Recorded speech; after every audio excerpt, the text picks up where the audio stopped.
Question? Yes. Munindra Prabhu from Italy. Munindra Mohan Prabhu. Yes. Hare Krishna. About Bhagavad-gita. Yes. Because we are reading it regularly. Yes. So sometimes Krishna speaks of himself, saying aham, like I am this, I am that. Mm-hmm. And sometimes it seems that he's speaking in third person, as like that, especially surrender like to the Supreme. Love, that absolute. Uh-huh. Especially he mentioned in chapter 13, when he speaks about the Paramatma, mm-hmm.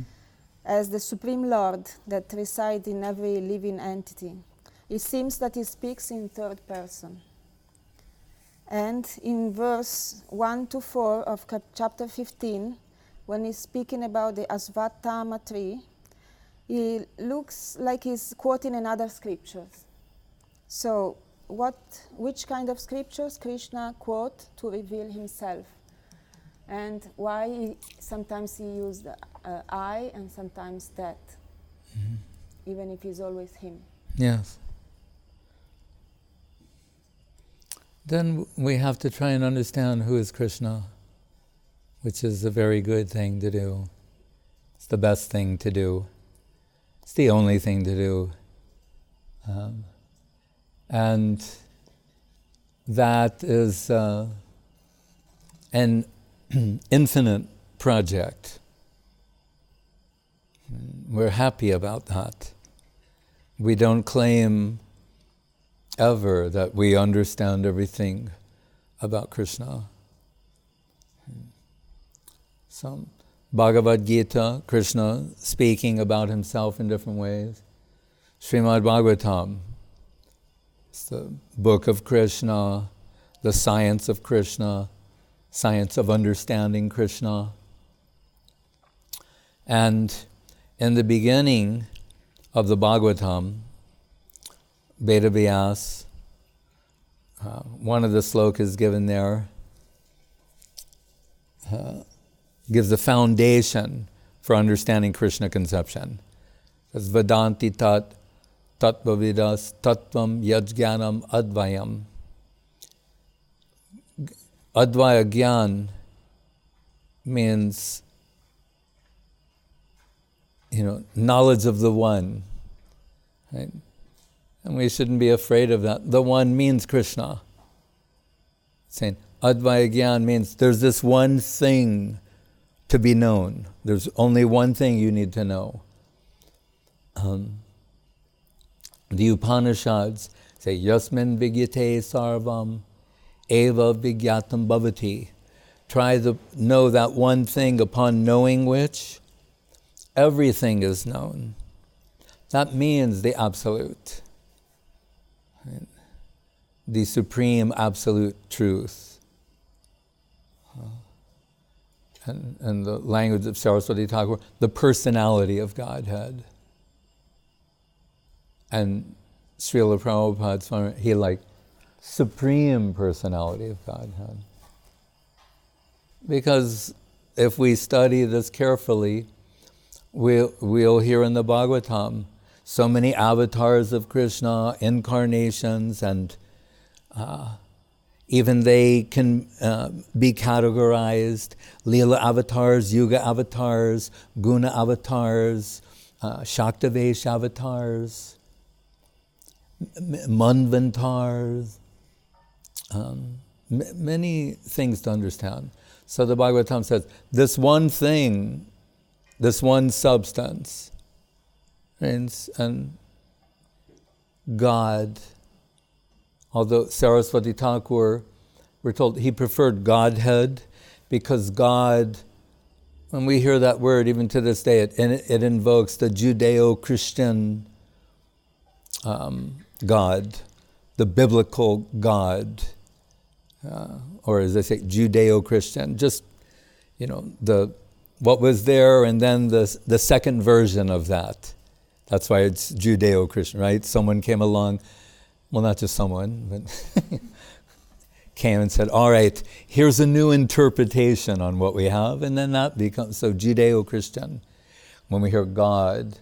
And it doesn't conjure the most how do you say, benevolent imagery. There's a tendency from the Western point of view to think of God as a, the rod of chastisement, the punisher for the wrongdoers and that kind of thing. And that's there in the Vedic side of things, but interestingly, our acharyas point out, when it comes to Krishna conception, that's a secondary aspect. Vishnu, even when Krishna comes, Krishna Vrindavan, all this so-called demon killing is a secondary aspect. Right?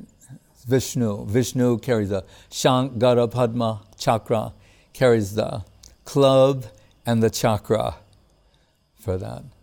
But the Bhagavatam says in the beginning, so to understand divinity, I was going to say, Saraswati Thakur preferred Godhead.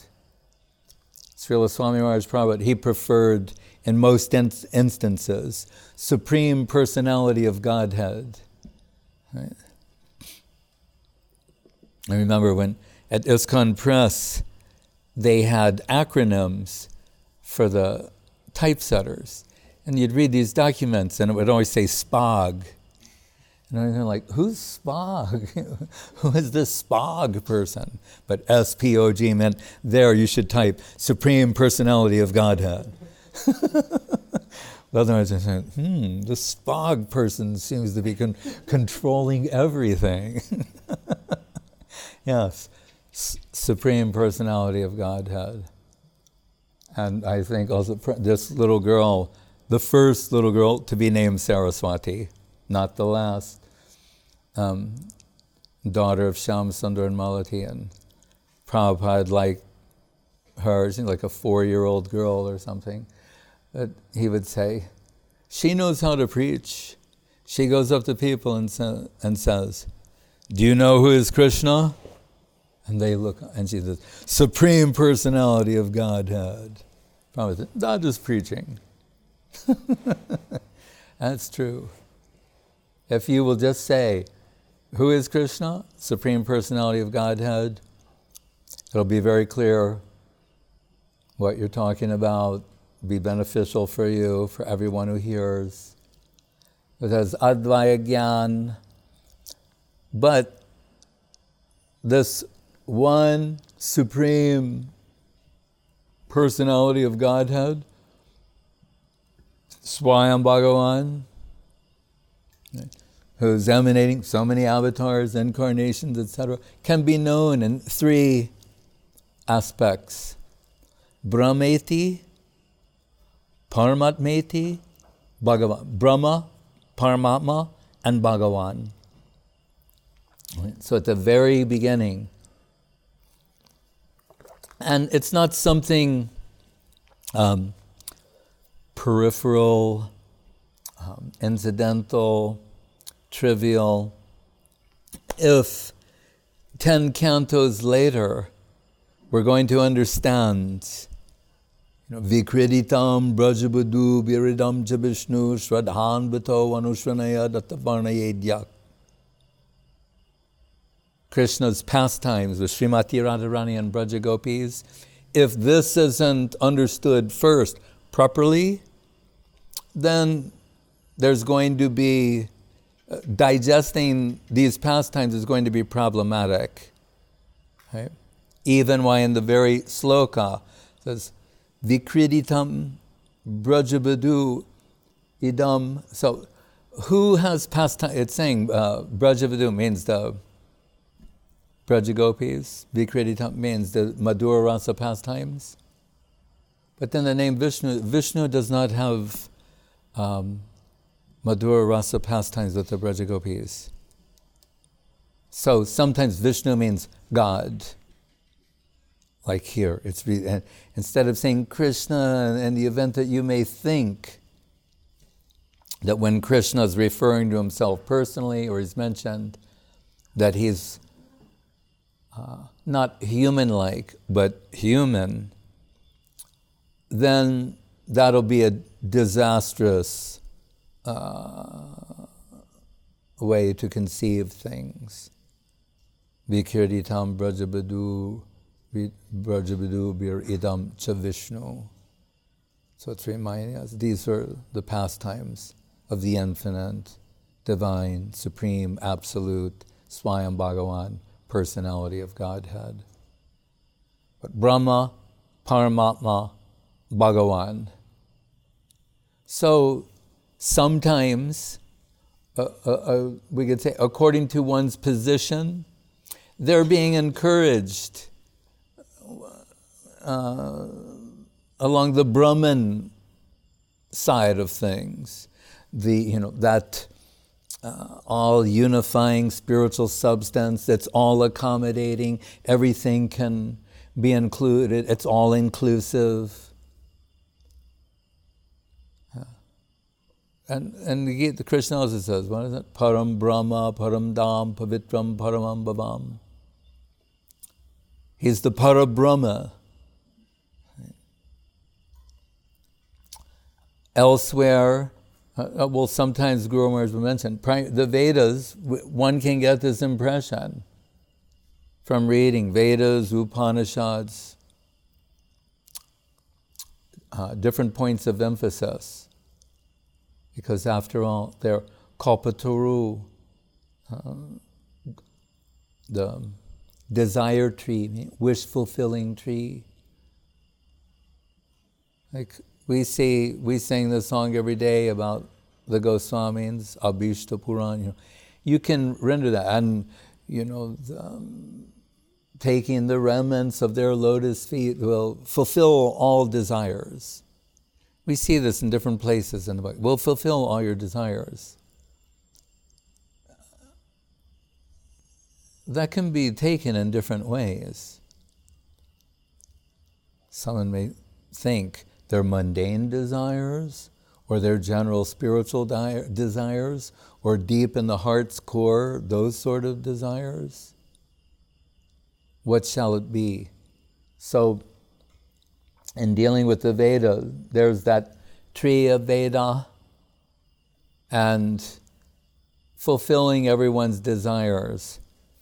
I remember when I was on the so-called library party, presenting Srila Prabhupada's books to university professors, and I was at, I think, NYU, New York University, their librarian. I noticed they had we always examined a card catalog to see what their holdings are. They had Rig Veda. I thought, here's a chance to read the original scripture of all scriptures. This is the first one, right? The original spiritual book.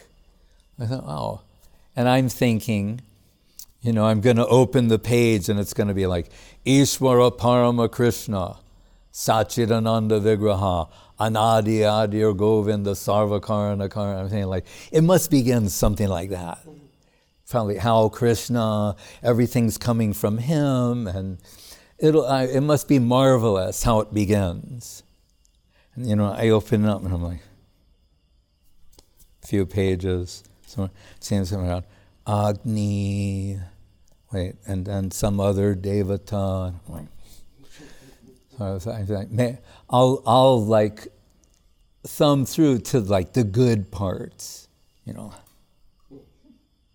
And I'm not finding Krishna anywhere, right? Because I'm not Nana Shastra Vicharanayaka Nipano Saddharma Sangstapako Shastra Nipun. Guru Maharaj says, the Goswamis are.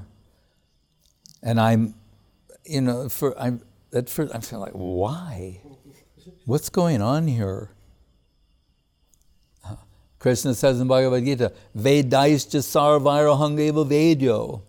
When it sounds like he's quoting he's saying, in the Vedas, right?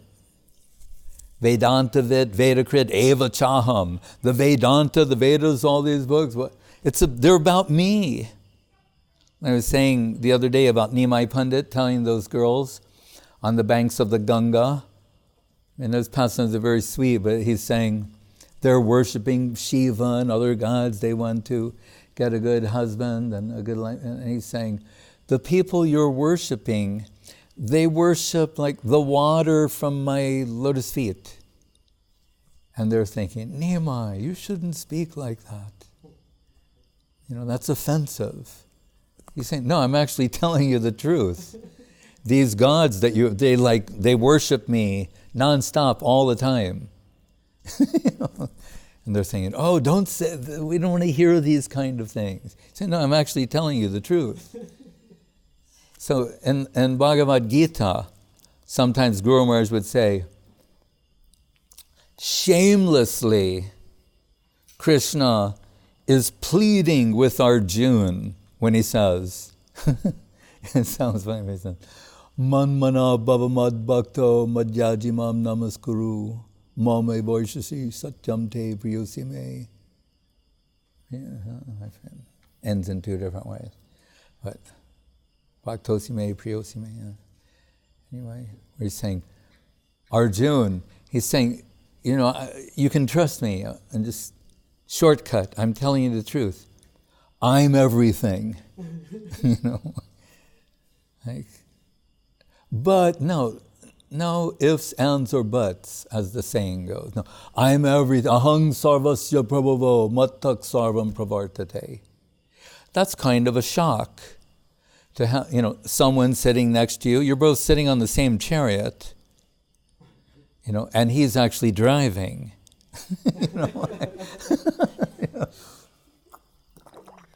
Who's driving, saying like, I'm the source of everything.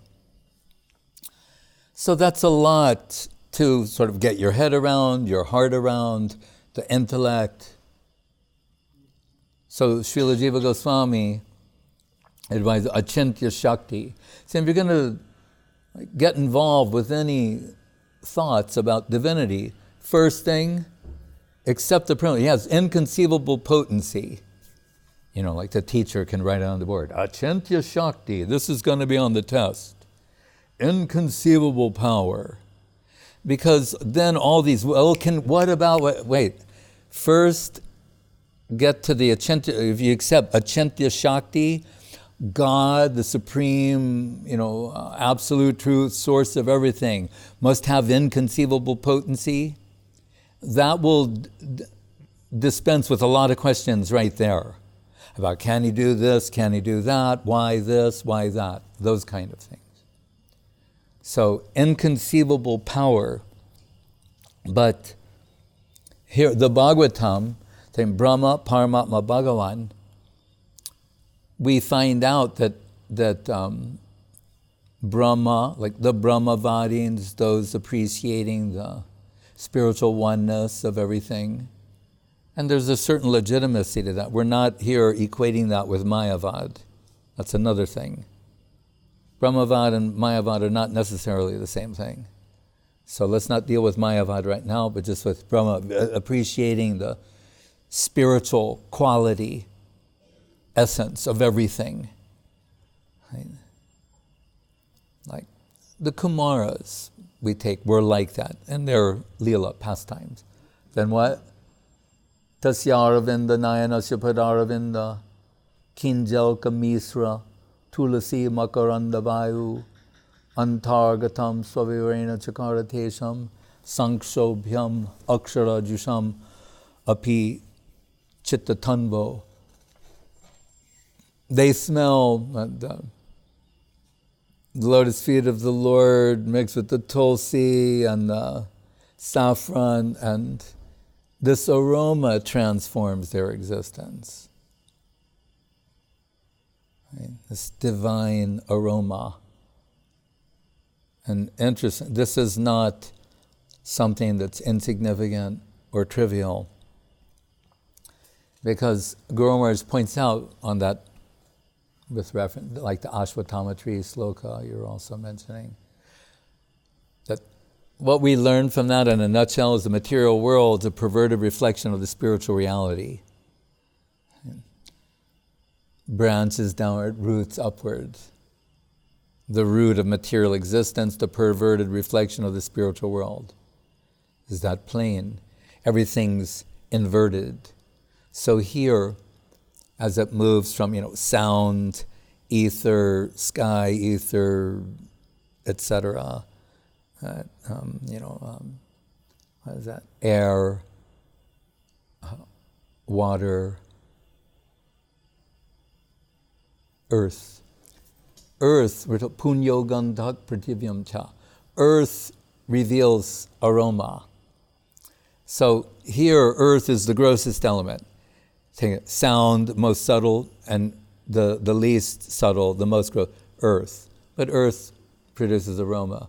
Guru said it's the inversion in the spiritual world. Sound is, in this sense, its grossest aspect. That's why it's of utter importance to those where we are at present. It's Shabda Brahma, that sound. And as it goes further in the Chintamani, Vaikuntya Pritivyari Sakala Chinmoy, in the spiritual world, aroma holds the highest position, elementally. Right? And the Chaitanya Charitamritam, in the final sections of the Antya Lila, deals with the aroma of Krishna. So it's not something trivial. Actually, anyway, those Kumaras taken to be Brahmavadis up to that point, then their consciousness undergoes this miraculous transformation. They're imbued with Krishna conception. But when it comes to Paramatma, means Atma, the heading Atma, then Atma, Jiva, Jivatma, Paramatma. Wherever there's the individual soul, Jivatma, Jiva soul, Paramatma is accompanying the Jiva soul. So both Atma is there in both. So one, super soul, oversoul, in different ways we can understand. And then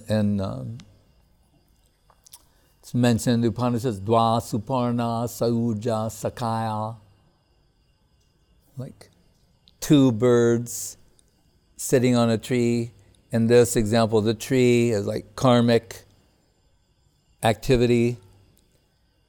One bird, we're told, they look identical. One bird is eating the fruits of the karmic tree. That's the jiva. The other bird is observing it said like two friends. And the other bird is observing that jiva. Right? And Srila Guru Maharaj says, in a neutral position of non-interference, the Paramatma does, and necessarily so, does not interfere with the will of jiva. I was saying the other day in a light way that when Krishna says, Sangmoham sarvabhuteshu nadvesho stinapriya. I'm equal to all, I have no friends, enemy, like that. But I'm saying, but we know Krishna, as Krishna, he's not like that. Right? Krishna favors his devotees. Ahang bhakta aparadino hyasvantantra ivadvija. Although he should be neutral when it comes to dealing with devotion, he's not neutral. He favors them. So then we can understand the neutral position, the non-interfering, passive, neutral position of divinity or Krishna is Paramatma. So if he's giving advice to someone, in that case Arjuna, but it could be anyone, from a particular point of view, so when he's talking about that, he can have a sense of detachment, third-person detachment, because it's not Krishna proper. It's an aspect of Krishna. Right? Paramatma has no consort. Right? It's not Lakshmi Narayan of the Vaikuntha world, or Sita Ram, or Rukmini Dwarkadish, or Mathuranath, Mathuresh, what is it? Brindavana hoite Shrestha Govardhan Shoila Gandharvika Giridhari Jatakrida Koila. Superior to Vrindavan pastimes, Govardhan pastimes. So, just as in other parts of the Bhagavad-gita, he's saying, some think of the Supreme in this way, some think of the Supreme in that way. Right? He speaks of his, yad yad vibhuti mat sattvam, srimad urjatameva cha. How the most superior aspects of things that we can observe in the world, we can see that as him.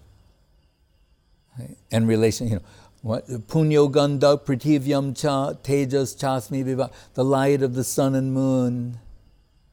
Right? Pranava sarva vedeshu, the pranava omkar and the Vedic mantras. Shabdake purusham nishu, shabdake, the sound in ether, purusham nishu means the ability in man.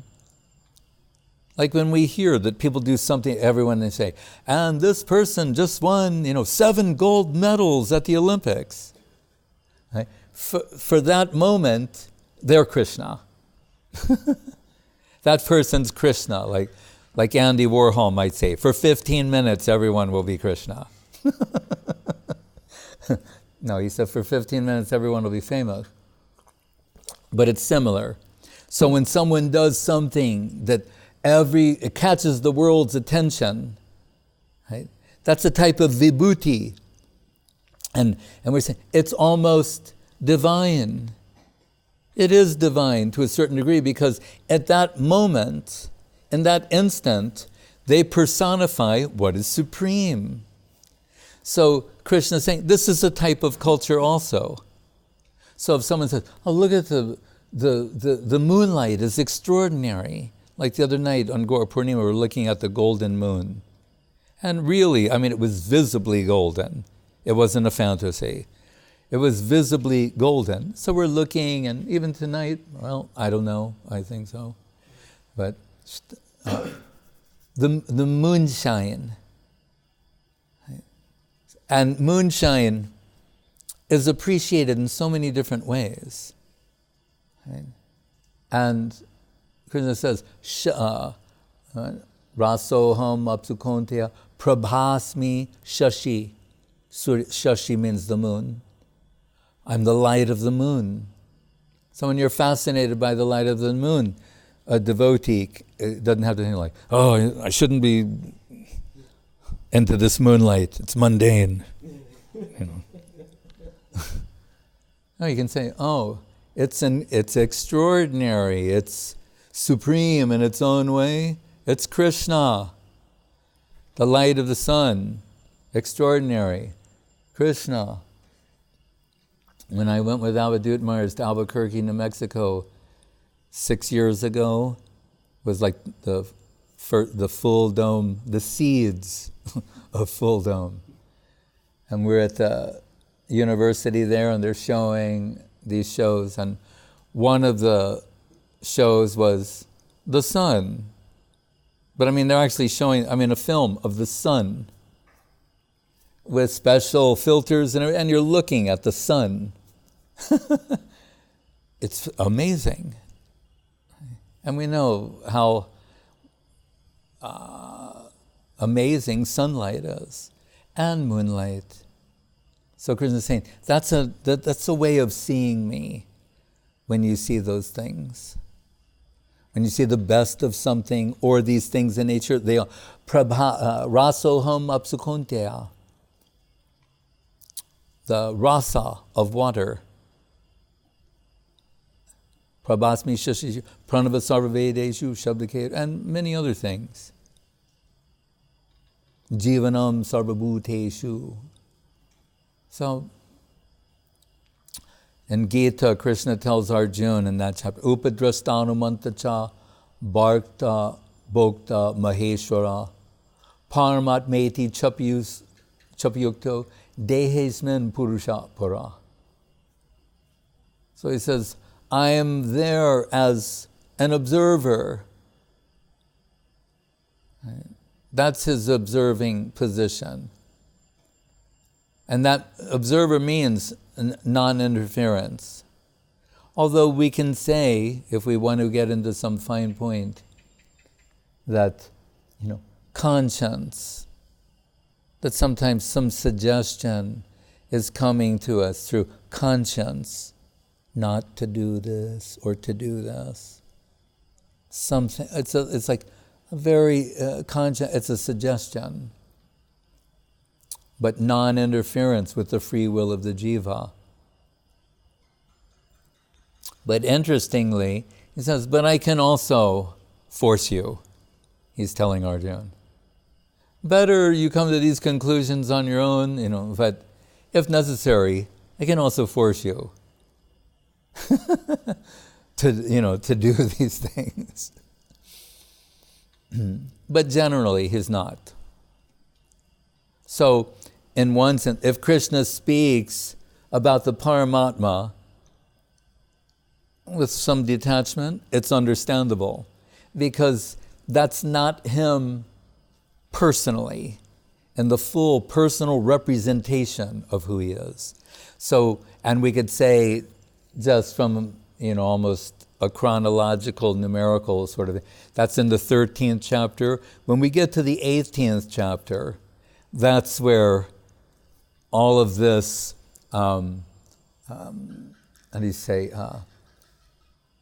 neutrality, equanimity, and equivocating stops. And as Guru Maharaj said, he's shamelessly pleading with Arjuna that I'm everything, worship me, become my devotee.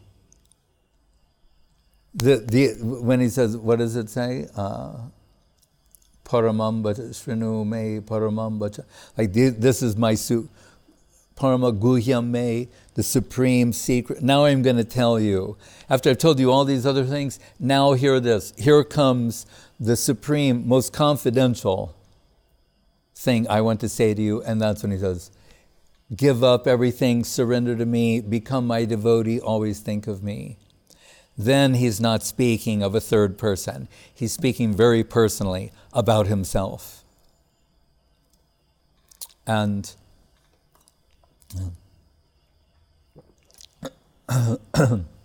Srila Prabhupada, he used to rail against these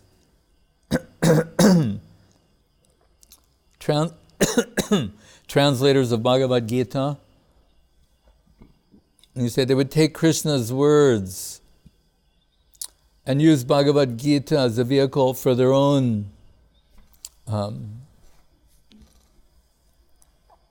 I don't even know what to call it. Agenda. Okay. So he said that about this Dr. Radhakrishnan, that used to make him very upset. First president of India. And I was at the Calcutta Book Fair and I saw this book next to our stall, and they had his Bhagavad-gita. And I thought, I just want to see what he actually says, to say why Prabhupada is so upset. And where Krishna is saying, give up everything, surrender to me, become my devotee. And he said these words, I can't forget them. He said, it is not to the person, Krishna, to whom we are to surrender ourselves to utterly, but the unborn, impersonal, who's speaking through Krishna. Although, as Munendra is indicating in this question, he's saying ahang, all these different words that mean me. He's saying it's not to Krishna. So, but if we look early in the Bhagavad-gita, when we say namam duskritino mudha prapadyante naradama, those who can't, avajananti mam mudha manushim tanamasritam. Such people who think like this, they're mudha. If you want to be polite, it means they're fools. If you want to get more to the point, they're asses. It's more like it. So,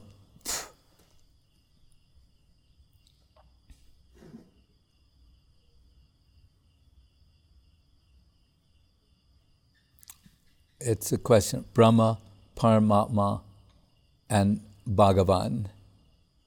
So, and we find in Chaitanya Charitamritam, Like in the Brahma Vimohan Lila, again it's mentioned in the beginning of the Bhagavatam, Muyanti Atsuraya.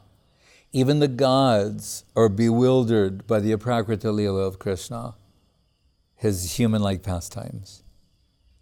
So Brahma, in his famous sloka, was it Narayanastam nahi sarvadehinam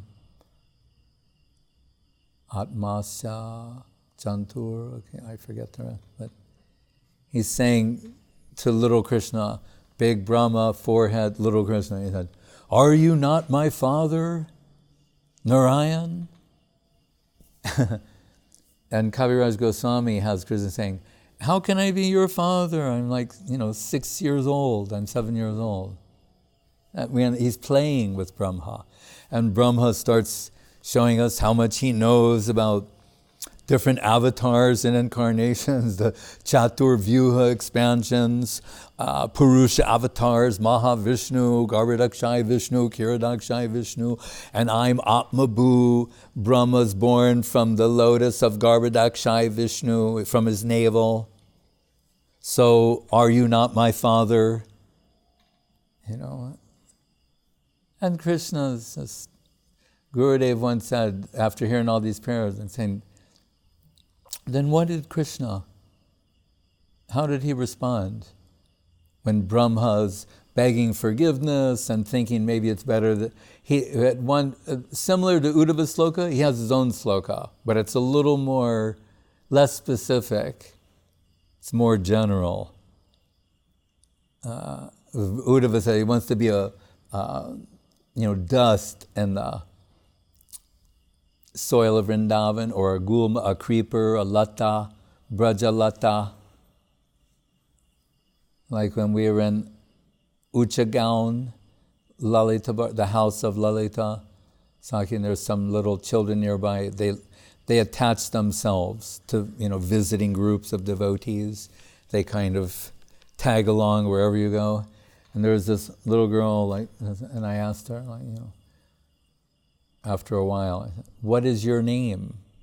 And she said, "Brajalata." And I went, "Oh, okay." So she appeared more than a lata, I could say, and a prapancha. But anyway, so Uddhava's praying like that. Brahma, Tadburi bhagyam iha janma kimapyatavyam yad gokulepi karamangri rajabhishekam. He prays to be, to get a birth in Vrindavan, just so anywhere in Vrindavan, and he'll get some dust from the Brajbasis upon him. Uddhava is a little more specific. And Vishwanath Chakrabarti Thakur will say, Brahma knows this is not going to happen. So he's saying just in a general way, but then realizing it's probably best if I go back to Brahmaloka and do my seva. So Gurudev said, as he's parting and saying, "Oh, what did Krishna, all these prayers Brahma's offering, what does Krishna finally say?" Gurudev said, Krishna went he just tilted his head yeah, "You can go now."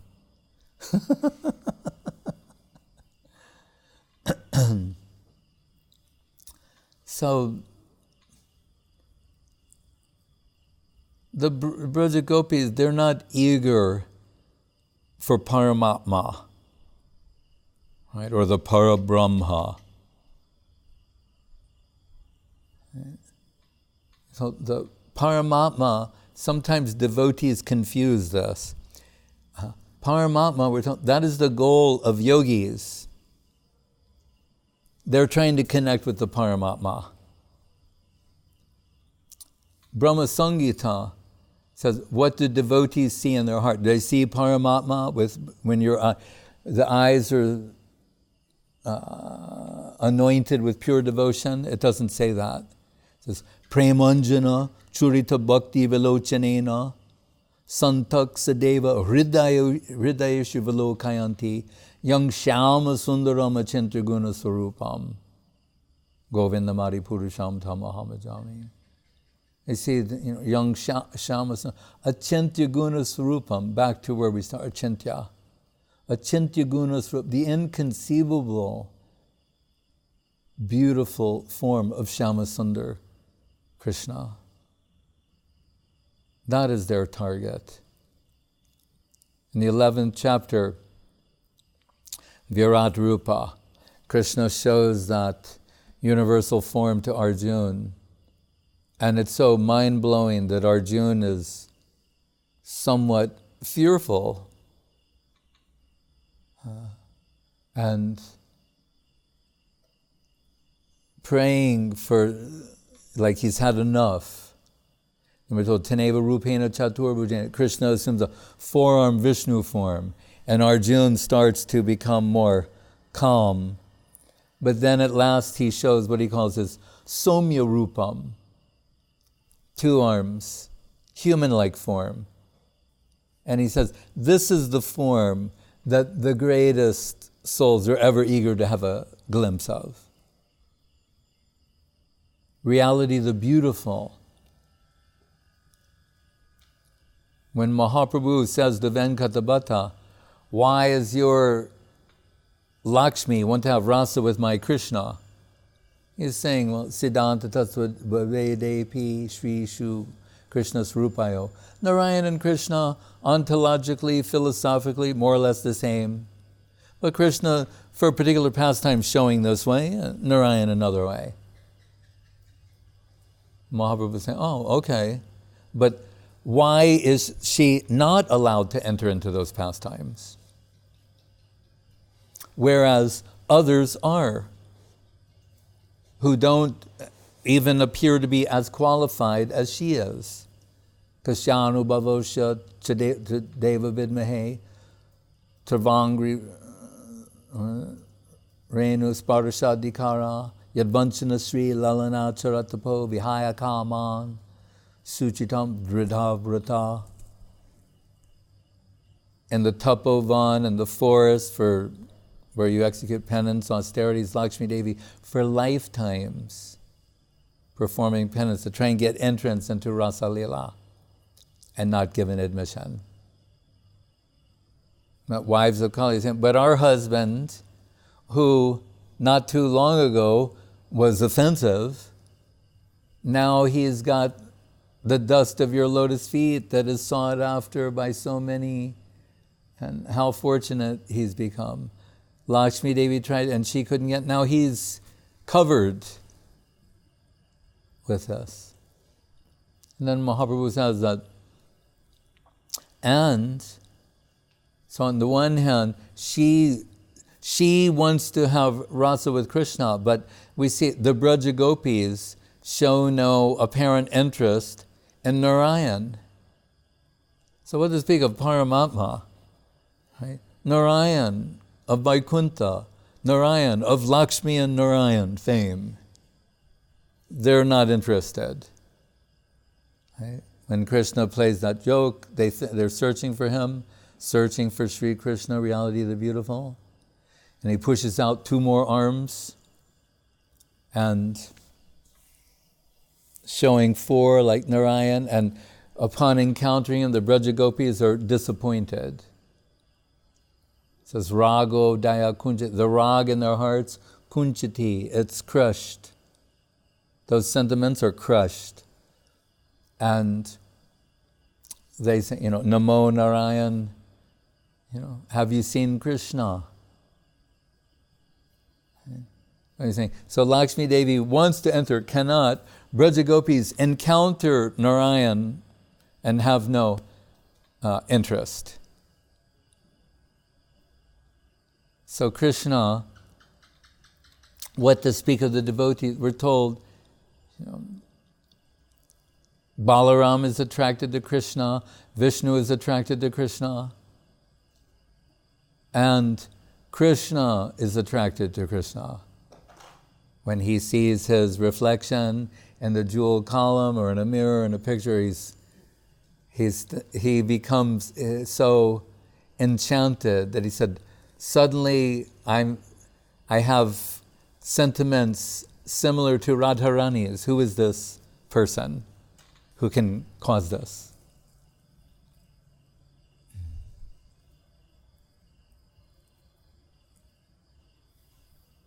And just to make a point, we can say Krishna of the Gita is Dwaraka Krishna, Kurukshetra.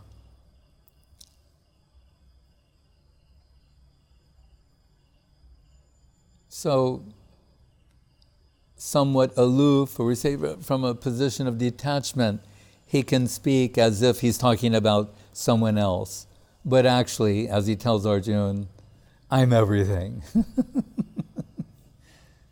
He's also Brahman, Paramatma, and everything in between. And he was Vaman, Nrsinga, Kurma, Matsya also.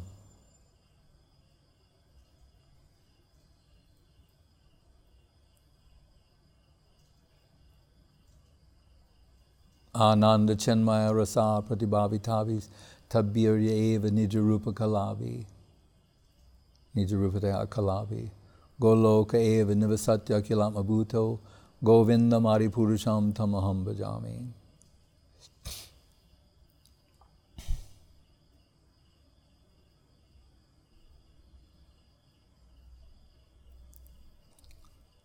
So we could say when Krishna is speaking of an aspect of himself, he may speak in that way, but when he's speaking of Krishna proper, Swayam Bhagavan Krishna, becomes more personal.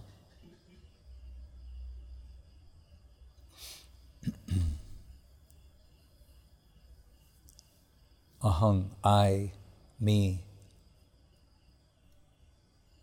And we're so removed from the truth that it's mind-blowing for us to consider that God, the Supreme Personality of Godhead, can say, I or me, the way we can.